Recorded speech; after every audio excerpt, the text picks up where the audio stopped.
नमस्कार बच्चों, स्वागत है आप सभी के आपके अपने YouTube चैनल में। ओके, रिक्वेस्ट करूंगा यदि आप चैनल पे नए हैं तो प्लीज चैनल को सब्सक्राइब, लाइक और शेयर करिएगा। साथ में घंटी का आइकन जरूर दबा लीजिएगा। ओके, चलिए बच्चों, आज हम जो हमारा केमिस्ट्री का है ना दूसरा चैप्टर आपका बिलियन वाला, उसका लास्ट जो एक्सरसाइज लास्ट में क्वेश्चंस दिए गए हैं ना, उसी का क्वेश्चन नंबर है 2.6। ठीक है, बहुत ही आसान क्वेश्चन है, बस थोड़ा सा लॉजिक समझना है। ठीक है, क्या आप तैयार हैं? साथ में नोटबुक और पेन जरूर रखना है बच्चों। ठीक है, ओके। देखिए क्वेश्चन क्या कह रहा है कि यदि 1 ग्राम मिश्रण में कोई मिक्सचर तैयार किया गया है, ठीक है, यानी कोई मिक्सचर बनाया गया, इस पात्र में एक मिक्सचर तैयार किया गया है ना, कोई मिक्सचर है, ठीक है बच्चों, कितना है? 1 ग्राम का है ना। इसकी जो क्वांटिटी है वो टोटल कितना है? 1 ग्राम का मिक्सचर है। और इस मिश्रण में क्या क्या मिलाए गए हैं? Na2CO3 यानी सोडियम कार्बोनेट एवं NaHCO3 यानी सोडियम बाइकार्बोनेट के मोलों की संख्या समान हो तो, यानी इसमें जो मिलाया गया है बच्चों, क्या क्या मिलाया गया है? Na2CO3 प्लस NaHCO3, इन दोनों को मिला करके एक मिश्रण तैयार किया गया है जिसकी मात्रा 1 ग्राम है। इसको पढ़ते हैं सोडियम कार्बोनेट, इसको सोडियम बाइकार्बोनेट पढ़ते हैं। ठीक है, अब कह रहा है कि इनके मोलों की संख्या समान है, यानी mole of sodium carbonate is equal to number of moles of sodium bicarbonate. ठीक है, यानी दोनों के मोलों की संख्या बराबर है। सोडियम कार्बोनेट के जितने मोल है उतने ही मोल सोडियम बाइकार्बोनेट के भी हैं, समान है।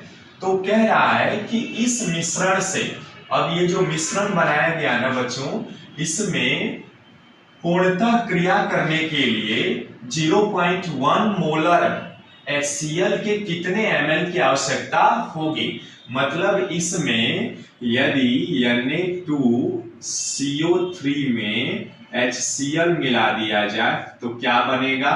ठीक है, उसके बाद सोडियम बाइकार्बोनेट में भी यदि HCl मिलाया जाए तो क्या बनेगा?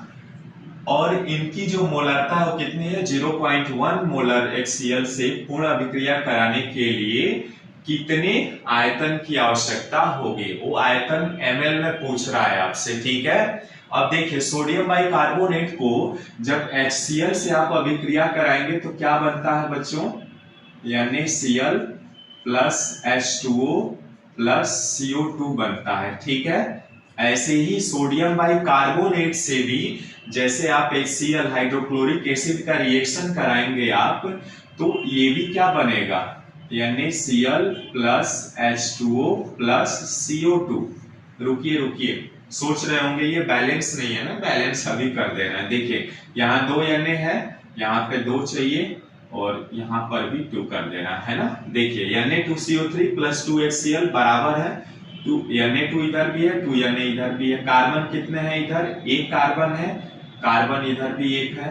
ऑक्सीजन 3 है, ऑक्सीजन भी इधर 2 ये रहा और 1 3। ठीक है, 2 हाइड्रोजन भी है। क्लियर है? 2 Cl भी है, 1 और 2।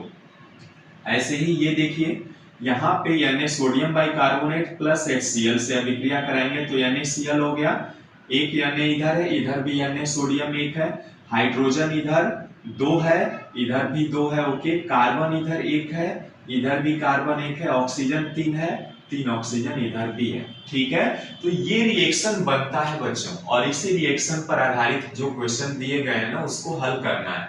अब सिंपल लॉजिक देखिए, यहाँ पर सोडियम कार्बोनेट के कितने मोल है?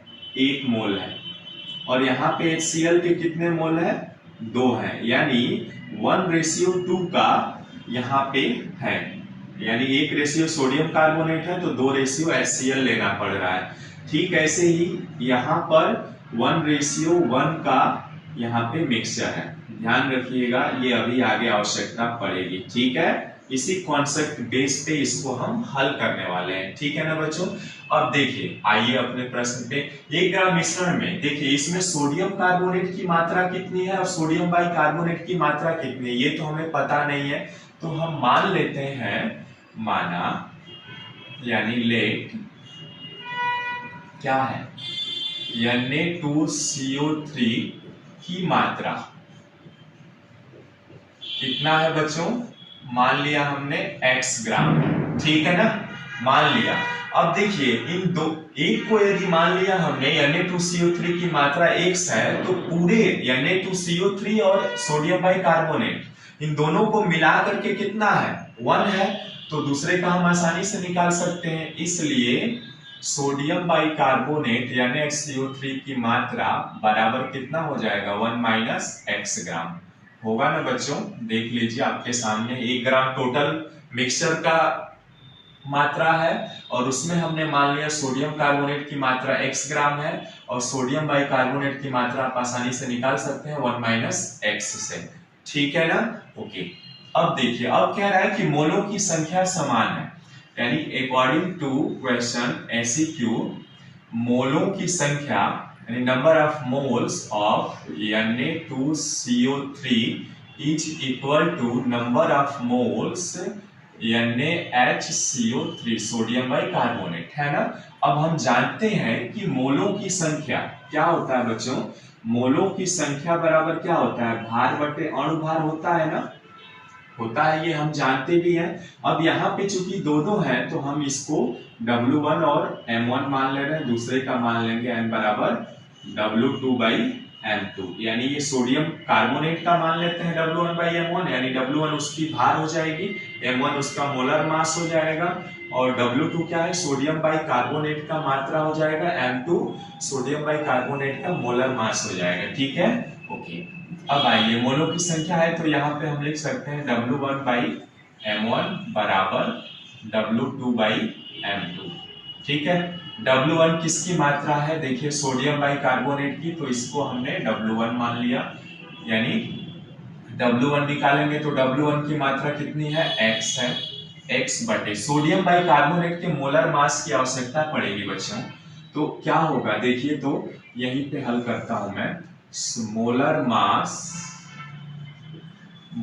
मास ऑफ Na2CO3 कितना हो जाएगा, देखिए 2 सोडियम है, एक सोडियम का 23 होता है प्लस कार्बन का 12, ऑक्सीजन एक ऑक्सीजन का 16 होता है, 3 है तो 16 गुणे 3, यानी ये आ जाएगा 46 प्लस 12 प्लस 48, कितना आएगा, 8 2 10 6 16 के 6 हासिल 1 4 1 5 4 9 1 10 106 ग्राम मोल इनवर्स 1 आएगा, ठीक है, यानी ये आ जाएगा 106 और ये W2 क्या है बच्चों, ये है आपका, है ना, सोडियम बाइकार्बोनेट, यानी 1 माइनस x बटे M2। अब यहाँ भी सोडियम बाइकार्बोनेट की मोलर मास की आवश्यकता पड़ेगी बच्चों, ठीक है, देखिएगा ध्यान से, यानी मोलर मास ऑफ क्या हो जाएगा, सोडियम बाइकार्बोनेट यानी HCO3, सोडियम का 23, ठीक है, हाइड्रोजन का 1, कार्बन का 12 और 3 ऑक्सीजन है, एक ऑक्सीजन का 16 होता है, तो 23 और 1 24, है ना, 24 और 12 और प्लस ये 48 हो जाएगा, ठीक है, जोड़ लीजिए, 8 2 10 4 14 के 4 हाथ में लगा 1 4 1 5 2 7 1 8 84 ग्राम मोल इनवर्स 1 आएगा, है ना, यानी सोडियम बाइकार्बोनेट का कितना है बच्चों, 84 आ गया, ठीक है। अब देखिए इसका क्या करते हैं, x का मान अब आप आसानी से यहाँ से निकाल सकते हैं, कैसे निकलेगा, देखिए ये तो 2 से कट जाएगा ना, 2 5 10 और 2 3 6 और ये भी कट जाएगा, 2 चौका 2 दूना 8, गुणा करा लेते हैं, यानी 42x इज इक्वल टू 53 का मल्टीप्लाई कराएंगे इसमें, तो 53 माइनस 53x हो जाएगा, तो 53x को इधर लाते हैं तो 42x plus 53x is equal to 53, जोड़ लीजिए, 3 2 5 और 5 4 9, 95 x इज इक्वल टू 53, है ना। यानी x is equal to 53 by 95। ठीक है बच्चों, अब यहाँ पे 95 से 556 आ जाएगा। ठीक है, ओके, x बराबर इतना मिल गया। अब देखिए, जैसे ही x का मान मिल गया तो हम आसानी से क्या कर सकते हैं, इनके मोलों की संख्या तो निकाल सकते हैं, है ना। इसलिए मोलों की संख्या n of Na2CO3 is equal to W1 by M1, यानी W1 का मान कितना है, देखिए W1 का मान आपके पास x का मान आया ना, अभी देख लीजिए, तो W1 का मान ये है x का मान कितना आया, अभी आपके सामने आया 0.556 बटे M1 का मान कितना था 106। अब इसका भाग देंगे ना तो ये आएगा 0.052 आ जाएगा। ठीक है, ये आ जाएगा सोडियम कार्बोनेट के मोलों की संख्या 0.0052। ठीक है, ये आ गया। तो अब जितने मोल इसके हैं उतने ही मोल सोडियम बाइकार्बोनेट के भी होंगे, इसलिए मोलों की संख्या of NaHCO3 is equal to कितना होगा 0.0052। ठीक है, इतना हो गया। अब देखिए यहाँ पे, अभी इसको मैं थोड़ा सा जांचते हैं कि देखिए Na2CO3 में जब HCl से रिएक्शन कराएंगे आप तो क्या होगा, हमारे पास क्या क्या मिलेगा, NaCl plus H2O plus CO2 मिलेगा, है ना।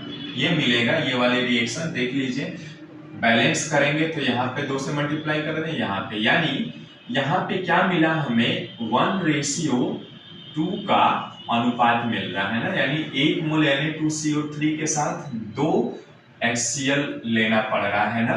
तो 1 मोल यदि Na2CO3 है तो इतने मोल आपने निकाला, है ना।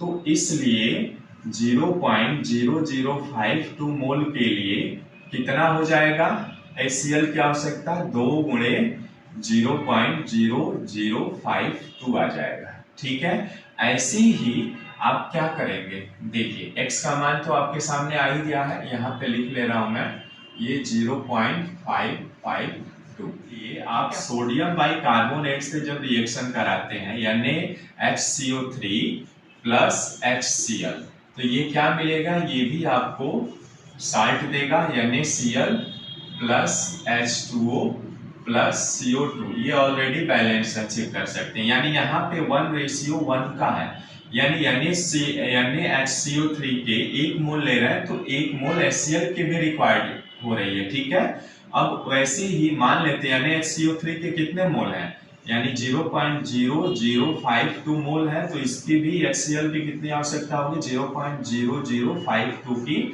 आवश्यकता होगी। ठीक है, यहाँ पे हम लिख सकते हैं टोटल HCl